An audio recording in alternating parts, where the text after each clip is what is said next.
Donc, rebonjour à tous. Je suis Philippe Torres, je suis en charge de l'offre Data Center pour Flag Group France. Et on va, durant ce webinaire, expliquer un petit peu les avantages de l'utilisation de la CTA pour le refroidissement des data centers. Donc, l'agenda du webinaire, on va faire une petite présentation de Flag Group. On va regarder la législation en termes d'énergie dans le data center. On va regarder pourquoi c'est un bon choix d'utiliser les CTA dans le data center. On regardera ce que Flag Group propose aujourd'hui comme produit et on prendra du temps pour des questions-réponses et que j'espère nombreuses. Voilà, donc Flag Group est un leader européen des technologies de traitement d'air. Flag Group est né en 2016 de l'union de Flagwood et de Denko Apple. Donc la synergie de ces entreprises a permis de créer aujourd'hui une offre complète de traitement d'air à haute efficacité énergétique. On va adresser plusieurs marchés aujourd'hui sur le traitement d'air, sur plusieurs segments, et l'application spéciale Data Center fait partie de ces marchés spécifiques. Flag Group aujourd'hui, c'est 640 millions d'euros de chiffre d'affaires pour à peu près 3600 personnes à travers le monde, dans 65 pays, 15 sites de production, essentiellement basés en Europe. Flag Group France, dans ces chiffres, pèse pour environ 35 millions d'euros de chiffre d'affaires et un peu plus de 60 personnes aujourd'hui pour le marché français. Donc, comme je vous le disais, la réglementation autour des data centers a évolué très récemment. On va y jeter un petit coup d'œil. Donc, il s'agit de la loi sur l'empreinte environnementale du numérique. Alors, que dit l'évolution de cette loi? Elle dit que le centre de stockage de données numériques doit valoriser la chaleur fatale, notamment à travers un réseau de chaleur ou de froid, et le ou est très important, respecter un indicateur chiffré. Cet indicateur chiffré n'est pas nommé, mais on peut présager que ce sera le PUE, le fameux PUE, j'explique juste après en quoi il consiste. Elle dit aussi, cette loi, que le centre de stockage de données numériques respecte un indicateur chiffré par décret pour la limitation de l'utilisation de l'eau dans le refroidissement du data center. Et là encore, on peut présager que l'indicateur en question sera le WUE.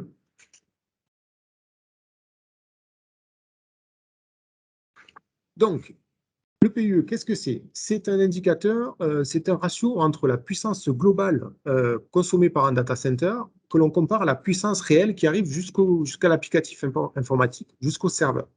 C'est un ratio qui peut aller de 1 quelque chose à 2, voire 3, et qui est très significatif sur la performance énergétique du data center. Le WUE, c'est un indicateur qui va servir pour les data centers qui utilisent de l'eau pour leur refroidissement. Donc, il y a plusieurs façons de le faire. Mais cet indicateur va là aussi montrer la performance. On l'exprime en litres par kilowattheure consommé par les applicatifs IT. Pourquoi c'est très important aujourd'hui l'énergie dans le data center? Parce qu'on peut s'apercevoir que ça représente environ 50% du coût total de possession d'un data center sur 10 ans. Donc, c'est à peu près, on va consommer en énergie 2 fois l'investissement initial du data center. Donc, vous comprenez bien que, autant du point de vue environnemental que du point de vue économique, c'est un point qui est crucial aujourd'hui pour la définition et le design des data centers. Donc, pourquoi faire le choix d'une CTA? Par rapport à la slide précédente, la transition est toute trouvée essentiellement pour un point de vue énergétique. Je vous ai parlé du fameux PUE. Aujourd'hui, si on fait un classement un petit peu des divers PUE que l'on peut retrouver, on va partir des anciens data centers qui ont été conçus il y a déjà un petit moment, où on va souvent retrouver des PUE supérieurs à 2, presque égal à 3. Ça veut dire qu'aujourd'hui, pour donner 1 kW à un serveur, le data center va consommer entre 2 et 3 kW, ce qui est aujourd'hui plus envisageable par rapport à l'environnement. En moyenne, en France, aujourd'hui, un PUE moyen est estimé en 2019 à 1,67. Donc, on va retrouver vraiment la moyenne entre les anciennes conceptions, les conceptions intermédiaires et ce qui se fait aujourd'hui dans les règles de l'art. On va regarder ensuite les partial PUE. Donc, c'est une adaptation du PUE où on va regarder uniquement le système de refroidissement. Et on va regarder le système le plus courant aujourd'hui, à ma connaissance, sur le marché français, qui est un système de free chilling, hein. Donc, on utilise un réseau d'eau glacée, une boucle d'eau glacée pour refroidir le data center à travers on produit avec des chillers et on diffuse avec des armoires. Le PUE aujourd'hui est très bon, hein, par rapport à ce qui se faisait il y a longtemps. On est à 1,20 estimé. Ça peut varier autour de cette valeur-là. Et ensuite, on passe au CTA, où on voit là déjà qu'on va franchir un cap, puisque les premières versions avec un échangeur RO, on va présenter un partial PUE de 1,1. Hein. Donc, on va diviser la consommation du système de refroidissement par 2 par rapport à un système qui est déjà plutôt bon. Il y a une petite erreur sur mon graphique. La CTA RR, on va présenter un PUE d'environ 1,08. Et la CTA adiabatique, donc, qui va être le système le plus performant, on va retrouver un PUE équivalent à 1,05. Je rappelle, hein, donc le PUE, vraiment l'indicateur de la consommation d'énergie du data center et l'indicateur de ce que va devoir payer l'opérateur de data center pour faire fonctionner son système. L'adiabatique. Alors, c'est un vaste sujet, on pourrait y consacrer un ou voire plusieurs webinars. Aujourd'hui, c'est un moyen de faire fonctionner nos centrales de traitement d'air et les centrales de traitement d'air en particulier avec le plus faible coût énergétique possible. Quelques idées reçues sur ce système-là. On imagine que c'est réservé aux data centers du nord de l'Europe. C'est entièrement faux. C'est un système extrêmement performant également dans le sud de l'Europe. On va devoir compléter ces systèmes-là avec des systèmes d'appoint si les températures extérieures sont élevées. Mais néanmoins, sur la moyenne annuelle de consommation d'un data center, même dans le sud de l'Europe, on va retrouver d'excellentes performances. Un des points importants de la diabatique, c'est qu'il va permettre de tout dimensionner par rapport à un système traditionnel, l'intégralité de la chaîne électrique du data center, donc les transformateurs haute tension, les groupes électrogènes, les tableaux électriques, etc., etc. Donc, on va avoir un gain d'investissement qui va être conséquent, puisque ce système-là, par conception, sera moins consommateur sur les pics de température en été, comparé à un système qui va devoir refroidir le data center uniquement par compression sur ces périodes-là. Un autre point très important de l'utilisation des CTA dans le data center, c'est qu'on a une vraie forme de modularité. On peut vraiment utiliser le payer, on peut payer par rapport à la croissance que l'on a, ce qui n'est pas forcément vrai pour tous les systèmes. Pourquoi on peut le faire? Parce qu'il n'y a pas réellement de base commune à ce système-là. Si on prend un exemple d'un data center de 1 MW IT, on peut envisager de démarrer la mise en production du data center avec une cible à 250 kW N+1, donc avec 2 unités de climatisation qui vont pouvoir permettre de traiter le besoin et d'avoir une redondance. Le data center grandit, les clients arrivent et on va pouvoir passer sur la phase 2 qui est à 500 kW. Pas de souci, on va venir rajouter une unité complète. Donc, avec l'avantage de ne pas avoir à intervenir dans les salles informatiques, de ne pas avoir à faire des travaux lourds de tuyauterie, etc. On est vraiment sur de la pure modularité. Voilà, on peut aller en phase 3 et arriver à la cible, donc avec les unités qui vont délivrer 1 MW de froid et la 5e unité qui sera là pour la redondance. Donc, si on regarde, on a un CAPEX qui est lissé vraiment sur la durée, enfin, sur la montée en puissance du data center. On n'a pas réellement, bon, par rapport à la redondance, il y a un petit surinvestissement au démarrage, mais qui est vraiment limité par rapport à des systèmes où on va devoir, par exemple, déployer des boucles d'eau globales dès l'utilisation, enfin, dès la mise en production du data center. La simplicité du design, aujourd'hui, on peut, voilà, sur toujours mon exemple de mégawatt, on va pouvoir traiter l'ensemble du besoin avec seulement 5 unités. Donc, pour la globalité du besoin, on aura 5 unités à superviser, à maintenir, etc., ce qui est relativement faible.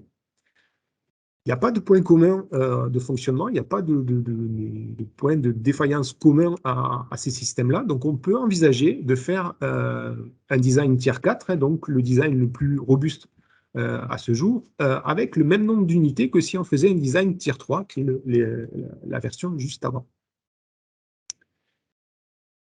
La régulation est embarquée, donc aucun équipement supplémentaire n'est nécessaire. Donc, on simplifie encore le design puisqu'on est sur des solutions qui sont quasiment plug and play.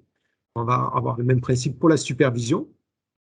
On ne va pas dédier de locaux techniques au refroidissement. On n'aura pas de pompage, on n'aura pas ce genre de choses. Et on a une compatibilité totale avec la récupération de chaleur, puisque c'est des équipements qui sont généralement extrêmement customisables et on peut envisager de réaliser cette récupération très simplement.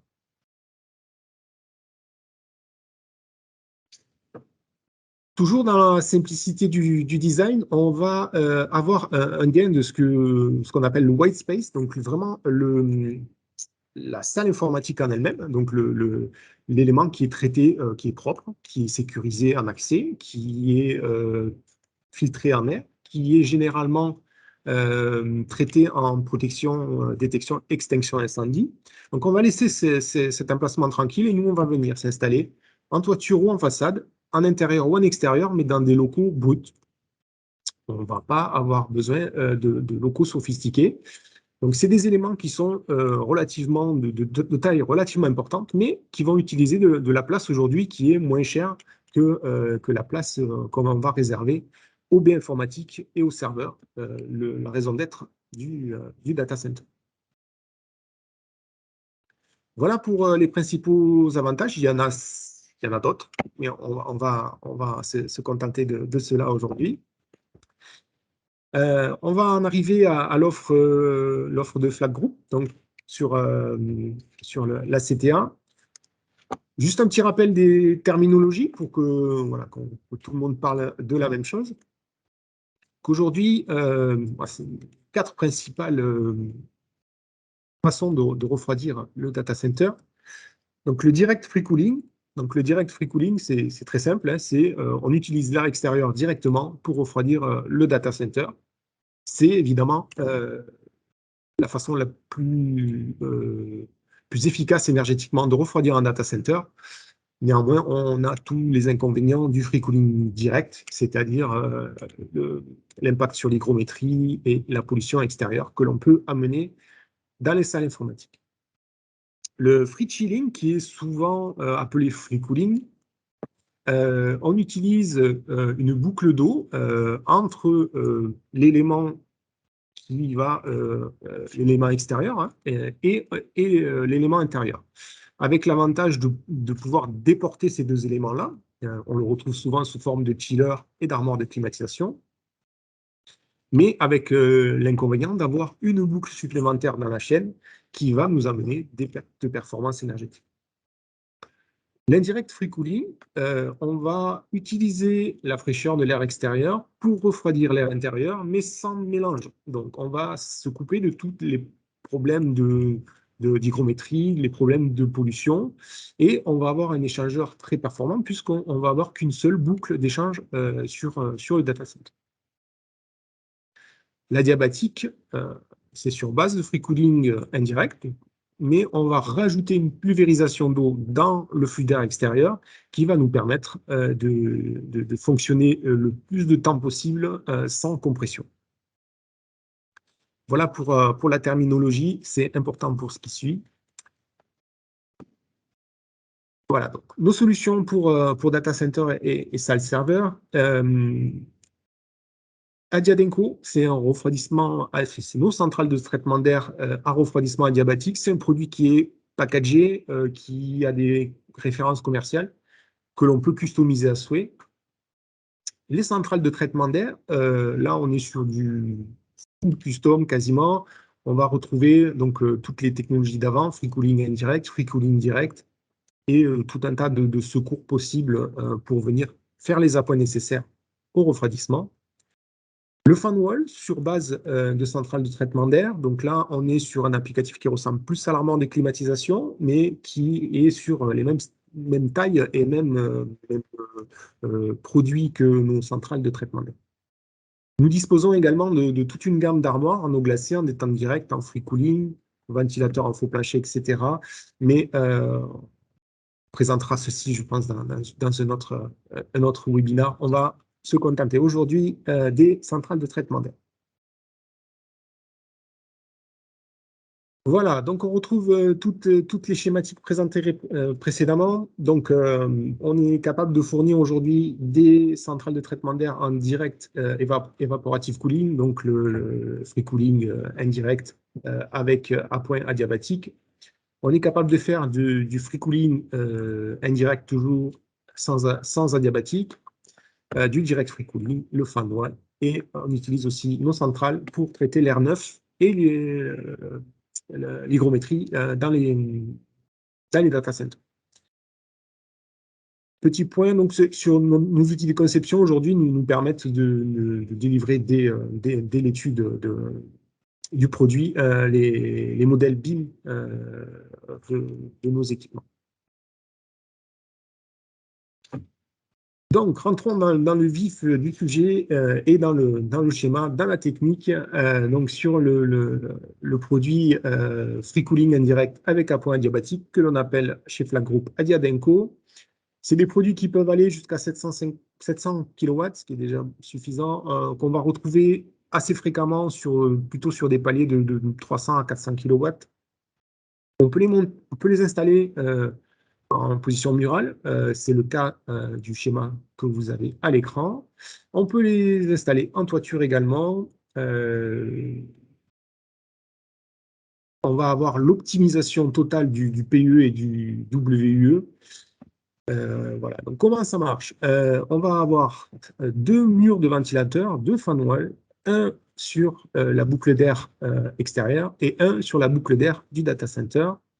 On va se faire croiser deux flux d'air dans un échangeur où on va avoir une pulvérisation d'eau pour pouvoir atteindre la température de bulle humide. Donc, si on prend l'exemple à l'écran, on a une température extérieure de 32 degrés, on a un bulle humide à 22 degrés, et malgré ça, on arrive à délivrer de l'air en salle à 25 degrés et faire une reprise à 37 degrés, ce qui est aujourd'hui le standard de conception des data centers des générations actuelles.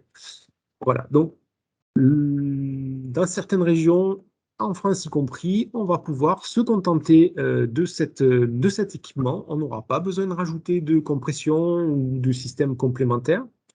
On pourra peut-être avoir sur certaines régions, avoir une dérive de température du soufflage, mais qui restera dans les normes admises par l'HRAE. Voilà. Et on peut également, sur ces produits-là, venir rajouter un appoint si les calculs initiaux de la zone géographique d'installation nous disent que la diurétique ne sera pas suffisante.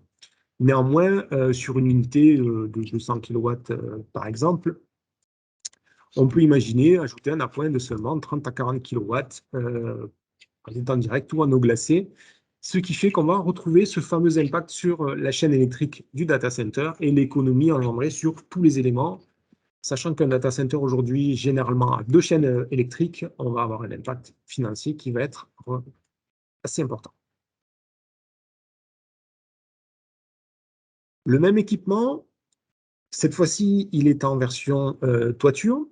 Alors, je rappelle toujours installable en intérieur ou en extérieur. La différence avec la version précédente, c'est que là, on n'aura pas d'adiabatique. Néanmoins, ça reste des éléments qui sont extrêmement performants puisqu'on va avoir un free cooling total avec un delta T de 5 degrés entre le soufflage et l'air extérieur. Si on prend les profils climatiques, qu'on regarde par exemple en Île-de-France, on va s'apercevoir que ça représente tout de même 82% du temps sur une année. Donc ça veut dire qu'on va avoir recours à la climatisation par compression uniquement à 18% du temps. et une performance qui est de premier ordre, puisque les fameux data centers qui ont un PUE supérieur à 2, ils font l'inverse. Ils sont en free cooling 18% du temps et ils compressent le reste quand free cooling est installé.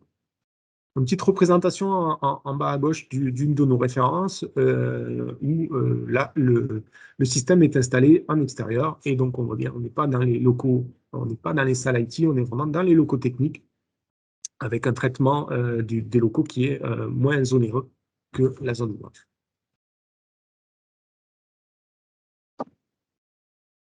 Toujours dans la partie CTA, parce qu'on le fait sur la base de nos CTA, le fan wall. Donc là, le fan wall, on ne va plus réellement créer le froid, on va utiliser une boucle d'eau sur une tour de refroidissement ou sur des chillers. On va avoir des capacités de refroidissement extrêmement larges. Donc là, on est sur du data center de grande taille, voire très grande taille en hyperscale. On va retrouver dans le fan wall toujours trois fonctions, la ventilation, la filtration et la batterie froide.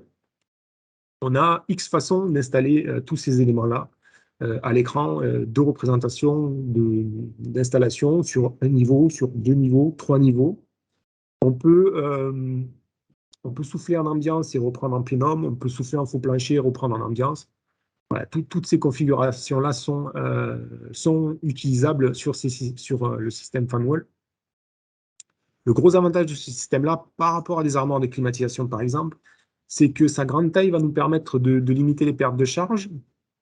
La grande taille de l'échangeur va permettre d'utiliser des régimes d'eau très élevés. Sur l'exemple présenté, on est sur un régime d'eau en 23-29. Pourquoi 23-29? Parce que ça va nous permettre de faire du free chilling à grande échelle et sur des périodes extrêmement larges.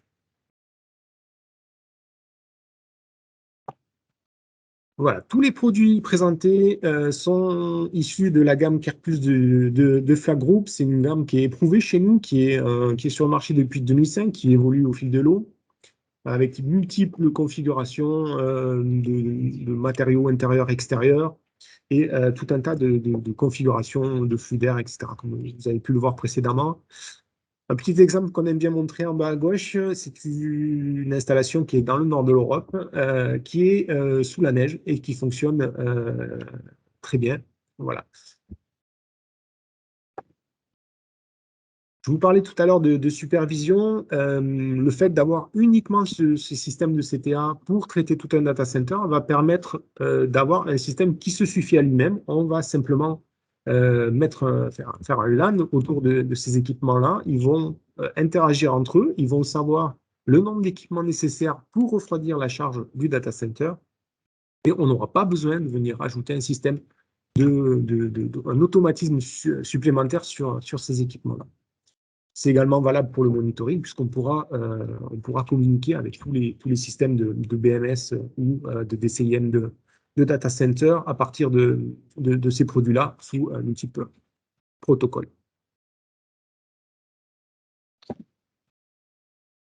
Voilà, tous ces produits aujourd'hui sont faits dans notre usine de Wurzen en Allemagne, une usine au dernier standard, comme vous pouvez le voir, qui est aussi notre centre de test et de test usine. Aujourd'hui, on est capable de réaliser un test complet des unités pour data center. On est équipé de deux boucles d'air sur ce test-là. On peut reproduire les conditions extérieures de nos fiches de sélection et on peut reproduire une charge de data center. Et on peut venir montrer à nos clients que ce que l'on a dimensionné fonctionne réellement sur le banc de test. Aujourd'hui, on n'est pas, c'est pas un produit, c'est pas nouveau chez Flag Group, hein, le fait d'utiliser des CTA pour faire du data center. On a aujourd'hui des belles références à travers le monde, nous aussi en France. Hein, on a des clients comme Data4 qui nous font confiance aujourd'hui. On a 516 unités au moment où on a créé ce slide. Donc aujourd'hui, on doit en avoir certainement plus sous différentes fonctionnalités. On va avoir de l'indirect free cooling, direct free cooling, etc. Ce qui représente quand même 105 MW de capacité de refroidissement sur différents data centers installés à travers 11 pays. Voilà. Donc, Pour ce système de CTA, Flag Group s'appuie aujourd'hui sur l'équipe data center dont je fais partie. On a des ingénieurs d'application qui sont capables de dimensionner tous ces produits-là. Et c'est des gens qui sont dédiés à l'activité data center, donc qui ont une grande connaissance de ces designs-là. Et qui seront donc à disposition de nos clients français pour faire ces designs. Voilà pour la présentation. Il restera à vous souhaiter d'excellentes fêtes de fin d'année. Plein de bonnes choses pour la future année 2022. Et puis en souhaitant vous voir sur nos prochains webinars. Merci à tous.